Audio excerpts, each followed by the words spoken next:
Hi friends, welcome to our channel. మనం Telangana state public service commission నుంచి TSPSC నుంచి అయితే మంచి అప్డేట్ని తీసుకొని వచ్చాము.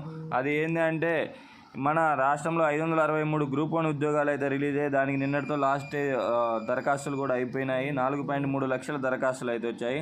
అయితే దీన్ని లెక్క చేసుకుంటే మనం ఒక్కో పోస్టుకి అయితే 715 మంది అయితే పోటీలో ఉన్నారు. కాబట్టి మనం కష్టపడాలంటే 800 మందిని బీట్ చేస్తేనే మనం జాబ్ సాధించగలం. 2002 నోటిఫికేషన్తో పోలిస్తే ఈసారి అయితే 23,000 అప్లికేషన్లు అయితే అదనంగా వచ్చాయి. 23,000 అప్లికేషన్లు వచ్చాయంటే అంతమంది నిరుద్యోగులు ఉన్నారని మనం లెక్కించాలి. ఇప్పుడు దానితో పాటు ఉన్న 563 పోస్టులకే ఇన్ని వచ్చాయంటే దాదాపు ఒక 10 ఎంతమంది నిరుద్యోగులు ఉన్నారో తెలంగాణలో ఒకసారి ఆలోచించండి. ఈ నెల 23 నుంచి 27 వరకు అయితే అవకాశం కల్పించారు. ఏమన్నా మార్పులు చేర్పులు సవరణలు ఉంటే ఏమన్నా మిస్టేకులు చేసుకుంటే కాబట్టి ప్రతి ఒక్కరు గమనించి ఏమైనా మిస్టేక్స్ ఉంటే ఇప్పుడే మార్చుకోండి. జూన్ 9